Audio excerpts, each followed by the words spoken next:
తెలంగాణ ఉద్యమంలో Jagtial JAC co convener గా క్రియాశీల పాత్ర పోషించి ఉద్యమానికి నాయకత్వం వహించిన యనమనేని శ్రీనివాసరావు ఆవేదన. ఉద్యమంలో ఆర్థికంగా నష్టపోయి అనారోగ్యానికి గురైన శ్రీనివాసరావును గత ప్రభుత్వం పట్టించుకోలేదని, కనీసం రేవంత్ రెడ్డి సర్కార్ అయినా తనను ఆదుకోవాలని కోరుతున్నారు. ఓ తెలంగాణ ఉద్యమకారుడి ఆవేదన. మిత్రులారా, నా పేరు శ్రీనివాసరావు.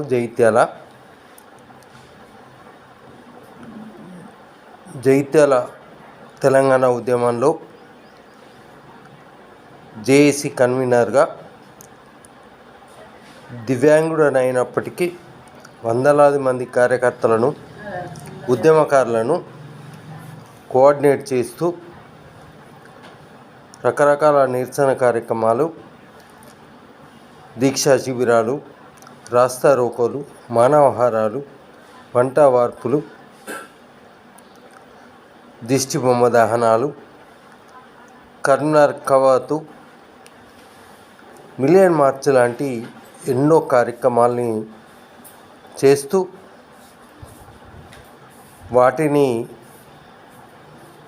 ముందుకు నడిపిస్తూ ఉద్యమాల్ని చేశాం.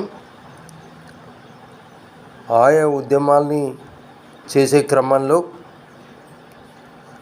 చాలా ఆర్థికంగా నష్టపోయాం.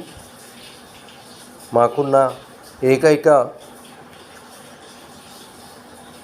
కర్ర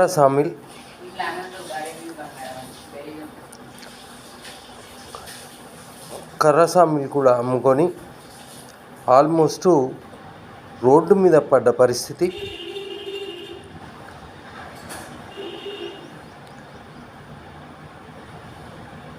అయినప్పటికీ తెలంగాణ రావటం అవన్నీ కష్టాల్ని మరిపించింది. మన ప్రభుత్వం ఏర్పడుతుంది అనుకున్న దశలో టీఆర్ఎస్ ప్రభుత్వం ఏర్పడి 9.5 సంవత్సరాలు గడిచినప్పటికీ తెలంగాణ ఉద్యమకారులను హక్కున చేర్చి ఆదుకుంటుంది అనుకుంటున్న సమయంలో 9.5 సంవత్సరాలుగా పాలించిన ఆ ప్రభుత్వము కనీసం పట్టించుకోలేదు కదా, కన్నెత్తి కూడా చూడలేదు. మిత్రులారా, ఆ సమయంలో సరైన సమయానికి భోజనాలు చేయక రకరకాల అనారోగ్య బారిన పడి సమయానికి భోజనం చేయకపోవటం వల్ల అల్సర్ లాంటి రోగాల్ని ముద్రపెట్టుకొని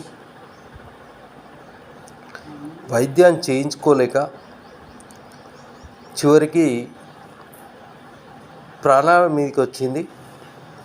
ఒక రకంగా చెప్పాలంటే కొన ఊపిరితో కొంతమంది డాక్టర్ల సహాయంతో అదృష్టవశాత్తు బ్రతికి బయటపడ్డాను. ఆ వైద్య ఖర్చుల నిమిత్తం నా భార్య పైన ఉన్న బంగారాన్ని కూడా అమ్ముకొని వైద్యం చేసుకోవాల్సి వచ్చింది. కాబట్టి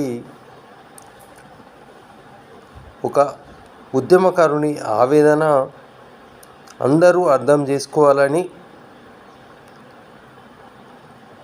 ఆ ఉద్యమ సమయంలో నేను కర్రతో తయారు చేయించిన ఒక అమరవీరుల స్తూపాన్ని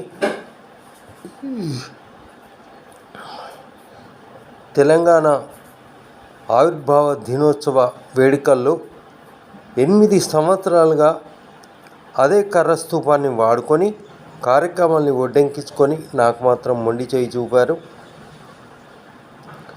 ఇప్పటి వరకు కనీసం అధికారులు కానీ ప్రభుత్వం కానీ పట్టించుకున్న పాపాన పోలేదు. కాబట్టి కొత్తగా ఏర్పడినటువంటి